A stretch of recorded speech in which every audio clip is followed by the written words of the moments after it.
এই জন্য মাদ্রাসায় ব্যাপক না থাকার কারণে আমরা দেখেন একটা মহাসমাবেশ দিছি একদম জাতীয় চ্যানেলের মাধ্যমে, জাতীয় রিপোর্টার মাধ্যমে কত লক্ষ লোক হয়েছে, 25 লক্ষ লোকের উপরে হয়েছে। মারহাবা জোরে বলেন না। এটা কিন্তু সাধারণ না, অনেক বাধা বিপত্তির মধ্যে। আমাদের টার্গেট ছিল যদি কোনো বাধা না আসতো আমরা কয়েক কোটি লোক জমতাম, কথা বলেন ঠিক কিনা? তো এই ঢাকা শহরে যে আয়তন, এই আয়তনে সুন্নি দিয়ে ভরাট করে ফেলা সম্ভব, ঠিক কিনা বলেন? এই জন্য আমরা খানকাতে ছিলাম, এক খানকায় থেকে আমরা সুন্নতের খেদমত করেছি। এখন আমরা রাজপথে গিয়ে বিশ্ববাসীকে জানান দিব আমাদের অস্তিত্বের কথা, কথা বলেন ঠিক কিনা? যদি আমরা অস্তিত্বের কথা জানান দিতে পারি তাহলে আমাদের মাজার নিরাপদ থাকবে। এই দেশে দেশ নিয়ে কেউ ষড়যন্ত্র করতে পারবে না, ধর্ম নিয়ে কোনো ষড়যন্ত্র করতে পারবে না। তো সর্বসাকল্যে আসতে আসপত আল্লামা মিজানুর রহমান আজিজি সাহেব গৌসিয়া জামিয়া গৌসিয়া সুন্নিয়া মাদ্রাসা এতিমখানা কমপ্লেক্স খুব সুন্দর করে তিনি প্রস্তুত করেছেন। শুধু বিল্ডিং হলে চলবে নাকি, আপনাদের সন্তান দিতে হবে। তো দয়া করে কোনো হিংসা বিদ্বেষ না রেখে আল্লাহর ওয়াস্তে আপনার সন্তানটাকে মাদ্রাসায় দিবেন। আমাদের পিসা বুজুর্গরা যতটুকুই বলছিলেন যে আমরা থাকবো না, আপনাদের ছেলেরা আলেম হোক, কথা কি সঠিক? তো এখানে আপনাদের সন্তানগুলোকে সুন্দর করে এখানে পড়াবেন, কারণ আপনি এখানে এমন একটা শিক্ষা, এখানে আরবি ইংলিশ বাংলা সবই তো পারবে। অনর্থক প্রাইমারিতে পড়াবেন, পড়ান, কিন্তু আপনার সন্তান যদি 2টা থেকে 1টা প্রাইমারিতে দেন, জেনারেলে পড়ান, আর একটা মাদ্রাসায় পড়ান, ঠিক কিনা? আমি কোনো শিক্ষার বিরুদ্ধে না, তবে সবার আগে হলো ধর্ম শিক্ষা, কথা বলেন ঠিক কিনা? এই ধর্মীয় চেতনা যদি আপনার হৃদয়ে না থাকে, আকীদা যদি ঠিক না থাকে, আপনি যদি কোরআন পড়তে না পারেন, আপনি যদি দিন ধর্ম না বুঝতে পারেন, তাহলে আপনার জীবনটা বৃথা। এই জন্য আমি আপনাদেরকে বলবো এই মাদ্রাসায় সুন্দর করে আপনার সন্তানগুলোকে নতুন নতুন অবস্থায় ভর্তি করাবেন ইনশাআল্লাহ, কোন কেন? তো এই জন্য আজকের এই জামিয়া গৌসিয়া সুন্নিয়া মাদ্রাসা শাহজাহানপুর উচ্চ বিদ্যালয় সংলগ্ন মাঠ সংলগ্ন এই মাদ্রাসার জন্য আল্লাহ পাক কবুল করে বলুন আমিন। তো এই মাদ্রাসার জন্য আপনারা অনেকে শুনেছি টাকা দিয়েছেন, পয়সা দিয়েছেন, অনেক খেদমত করেছেন। একটা মাদ্রাসাকে শুধুমাত্র বিল্ডিং তোলার খরচ দিলেই চলে নাকি আরো খরচ লাগে?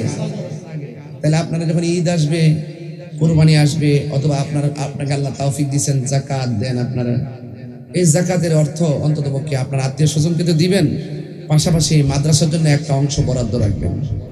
এবার কুরবানি করবেন না আপনারা? কুরবানি করলে আপনার গোশতটা 3 ভাগ করেন না? 3 ভাগ করে এক ভাগ নিজে রাখেন, আর এক ভাগ আত্মীয় স্বজনকে দেন, আরেক ভাগ এতিম মিসকিনকে দেন না? তো এই মাদ্রাসার পোলাপানগুলোকে আপনার পরশ হিসাবে, প্রতিবেশী হিসাবে অন্তত 3 ভাগের 1 ভাগটাকে 3 ভাগ করে অন্তত একটা ভাগ এই মাদ্রাসার ছাত্রদের জন্য দিয়ে দিবেন। এটা আমরা সংরক্ষণ করে আমাদের ছেলেদেরকে খাওয়াতে পারবো। এই বিষয়গুলো কিন্তু এড়িয়ে দূরে ফেলে দিবেন না, এগুলো ধারণ করবেন। আপনারা যাকাতের টাকা যে ভাগ করেন, কিছু অংশ মাদ্রাসার জন্য বরাদ্দ করবেন, দান করেন। এই তলাবুল আলিমদের জন্য আপনারা এটা বরাদ্দ করবেন। মারহাবা জোরে কর না কেন? এটা তাদের হক, এটা তাদের প্রাপ্য নাকি হুজুর? এটা তাদের প্রাপ্য, এটা আপনাকে প্রাপ্য রক্ষা করতে হবে। তো এই জন্য আল্লাহর হস্তে এই ছাত্র যখন ভর্তি হবে, যদি হোস্টেল হবে আজিজ, হোস্টেল আবাসিক হবে, অনাবাসিক হবে। তো হ্যাঁ, আপনারা যারা ছাত্ররা যারা হবে, আপনারা অন্তত লজিং না রাখেন বা রাখেন, আপনারা এই মাদ্রাসায় যখনই যেটা সুযোগ পান আপনারা দান করবেন, ঠিক আছে ইনশাল্লাহ? আপনার এলাকার ছেলেরা এখানে পড়তে পারবে, এবং দূরের যারা আছেন তারাও এখানে অত্যন্ত মনোরম পরিবেশে এখানে পড়তে পারবেন। এবং সিসি ক্যামেরা নিয়ন্ত্রিত একটি প্রতিষ্ঠান, এবং অত্যন্ত নাইট গার্ডের মাধ্যমে প্রতিষ্ঠান, এবং অত্যন্ত অভিজ্ঞ শিক্ষক মন্ডলী দিয়ে এই প্রতিষ্ঠান। এই সন্তানদেরকে শুধুমাত্র যে কোরআন মুখস্থ করবে এটা না, কোরআন তো অনেকে মুখস্থ করে, কিন্তু ভিতরে শয়তানি, কথা বলেন ঠিক কিনা? কিছু কিছু মানুষ আছে কোরআন পড়বে ঠিকই, কিন্তু কন্টেন্ট নিচে যাবে না। কন্টেন্টের নিচে সিনার মধ্যে ওই কোরআনটাই যাবে যে সিনার মধ্যে মোস্তফার মহব্বত থাকে। এই জন্য এই মাদ্রাসা শুধু কোরআন শিক্ষা দিবে না, কোরআন শিক্ষার পাশাপাশি আধুনিক শিক্ষা দিবে, আধুনিক শিক্ষার পাশাপাশি আপনাকে নৈতিক শিক্ষা দেওয়া হবে, নৈতিক শিক্ষার পাশাপাশি আপনাকে ইমান আকীদা মজবুত করে যেন আপনার সন্তানটা সারা বিশ্বে ইমান আকীদার কথাগুলো হুসাইনি চেতনায় ছড়িয়ে দিতে পারে, সেই শিক্ষা দেওয়া হবে। মারহাবা বলেন। তাহলে আপনি এই কথাগুলো খুবই গুরুত্বপূর্ণ। আপনার সন্তান নিয়ে টেনশন করার কোনো মানে নেই। হ্যাঁ, কোনো আপনার সন্তান নিয়ে টেনশন করার কোনো মানে নেই। এই মাদ্রাসার শিক্ষক এবং আজিজি সাহেব যিনি আছেন, তিনি আপনার সন্তানকে তার সন্তানের চাইতেও বেশি মহব্বত করার বাস্তব প্রমাণ। কারণ এই মাদ্রাসায় করতে যায় আমার সাথে কথা বলে, মাদ্রাসার ডিজাইন করতেছে আমার সাথে কথা বলে, এই মাদ্রাসার উত্তরোত্তর উন্নয়নের জন্য আমার সাথে কথা বলে, এবং কি কি পদক্ষেপে আগাতে হবে সেটাও আমাকে নিয়ে পরামর্শ করে। এবং তার চেতনার ভিতরে শুধু একটাই, তার স্বপ্ন হলো মাদ্রাসা, যে আমি চলে যাব অন্ততপক্ষে যেন একটা সুন্নতের নিদর্শন এলাকায় থাকে। কথা কোন ঠিক কিনা?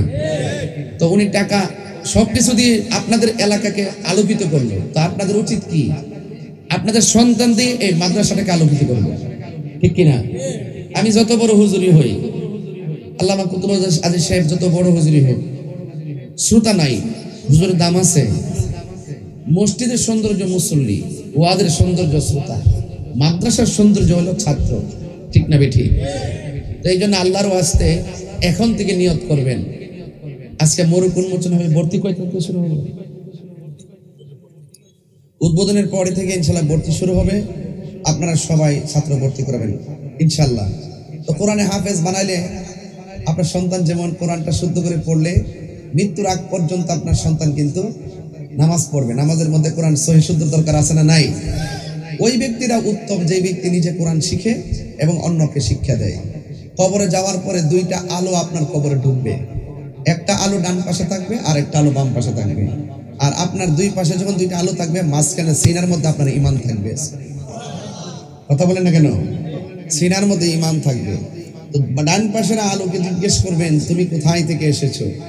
ডান পাশের আলো বলবে আমাকে চিনো না, আমি হলাম তোমার দুনিয়ার নেক আমল। বাম পাশের আলোকে জিজ্ঞেস করা হবে তুমি কোথায় থেকে এসেছো? ওই আলোটা বলবে তুমি আমাকে চিনো না, আমি হলাম তোমার দুনিয়ার কোরআন তেলাওয়াত। এই কোরআন কবরে কথা বলবে, ঠিক না বেঠি? নেক আমল কবরে কথা বলবে, ঈমান কথা বলবে। কবরের মাটি আপনাকে চাপা দিয়ে মাটির সঙ্গে মিশিয়ে ফেলবে, আবার কবরের মাটি আপনাকে সালাম করবে, কবরের মাটি আপনার সাথে ভালো আচরণ করবে।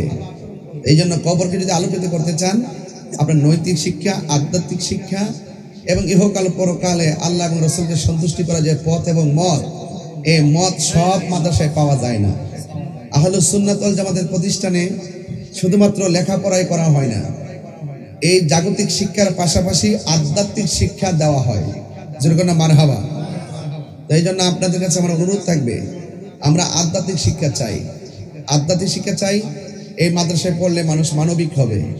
এই মাদ্রাসা ছাত্ররা পড়লে এলাকা এলাকায় ঘুরে ঘুরে আপনার পাশে দাঁড়াবে। যেমন আমরা দেখেন, এই যে আমাদের দরবার শরীফে যে পীর মাশায়েখরা আছেন, সুনামগঞ্জ থেকে শুরু করে চিটাগাং পর্যন্ত, নাকি সাবর ভাই?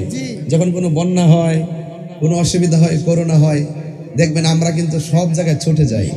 তার মানে এই প্রতিষ্ঠানে আমরা যারা মাদ্রাসায় পড়াশোনা করছি, আমাদের লেখাপড়ার সিলেবাসে এই আধুনিক শিক্ষা, জাগতিক শিক্ষার পাশাপাশি মানবিক শিক্ষা দেওয়া হয়। কথা বলেন ঠিক কিনা? যে শিক্ষার আলোকে সন্তান তার মা বাবার সাথে ভালো আচরণ করবে, যে শিক্ষার আলোকে সন্তান তার প্রতিবেশীর সাথে ভালো আচরণ করবে, যে শিক্ষার মাধ্যমে সন্তান দেশ এবং দেশের খেদমত করবে, তাহলে আমরা সেই শিক্ষাটা চাই কি চাই না?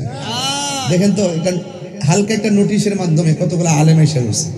এখানে যে আলেমরা বসা আছে, জাকির সাহেব কি বলেন, যে আলেমরা এখানে বসা আছে, এই আলেমরা তো প্রতিদিন বিভিন্ন মাহফিলে প্রধান অতিথির দায়িত্ব বাস করে। কথা কন ঠিক কিনা?